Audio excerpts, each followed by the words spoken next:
Des pistes cyclables provisoires à Toulouse, Orléans, Créteil, Reims ou encore Grenoble, mais pas à Troyes. C'est une décision ferme du maire François Baroin, mais qui ne passe pas pour les associations Aube Durable et Troyes-en-Selle. Pour nous, cette réponse, euh, elle est édifiante. On ne demande pas des choses euh, irréalistes. Quelques aménagements provisoires sur des grands axes de circulation qui coûtent très très peu cher et qui étaient une manière de sortir de ce confinement de manière très très positive, hein, d'éviter que tout le monde reprenne sa voiture et d'anticiper un petit peu des nouveaux modes de déplacement. Alors pourquoi le maire de Troyes est contre cet aménagement? Il défend sa position au travers d'une politique équilibrée pour les transports publics, pour la voiture et pour les cyclistes. Nous ne savons pas comment les gens vont modifier leurs habitudes à raison de la peur de récupérer le virus dans les transports publics, même si toutes les garanties seront proposées. En conséquence, nous ne savons pas quels seront leurs modes de transport. Et beaucoup de gens travaillent ici à Troyes en utilisant la voiture. Et c'est respectable. Et ils ne doivent pas être montrés du doigt. Et d'autres pourront utiliser leur vélo s'ils le souhaitent, ils le font déjà. Et à l'échelle du mandat, nous ferons les aménagements que nous avons prévus, mais on ne va pas modifier, sachant qu'il n'y a plus personne en ville, le cadre général du transport, sauf à avoir une vision qui n'est pas la mienne et qui n'est pas la nôtre. Finalement, la ville de Troyes craint que ces aménagements provisoires deviennent définitifs. Or, qu'est-ce qu'on craint quand un aménagement cycliste devienne définitif? Que les cyclistes prennent goût, que les Troyens prennent goût au vélo. Puis l'autre argument, on ne pourrait pas faire d'aménagement cycliste provisoire parce qu'il n'y aurait pas de concertation. Justement, un aménagement provisoire, un test, permet cette concertation. Car l'objectif des associations, c'est d'expérimenter sur un temps assez court ces aménagements cyclables.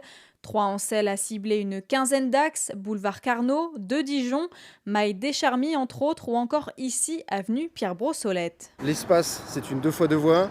Le trafic automobile peut largement être cantonné à 1 fois 1 voie sans aucune difficulté.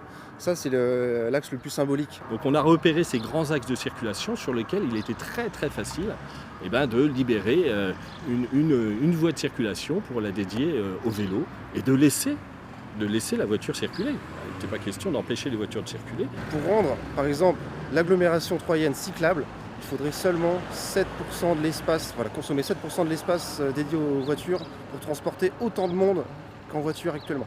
Cet aménagement provisoire se concrétise par un marquage au sol, jaune, qui peut facilement être effacé. On fait un couloir cyclable, on fait un agrandissement de trottoir avec un bout de peinture et on met des plots pour éviter que les automobilistes se stationnent dessus.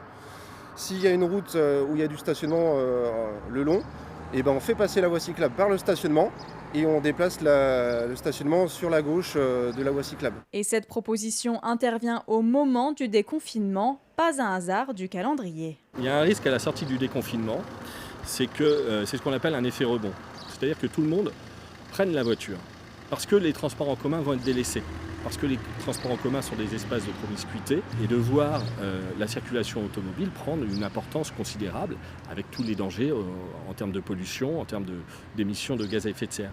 Donc par rapport à ce risque, l'opportunité qu'il y avait en ce moment, c'était de profiter de ce moment pour ces aménagements cyclables et pour donner un signal. C'est de laisser la possibilité aux gens de se déplacer à vélo s'ils le souhaitent lors du déconfinement.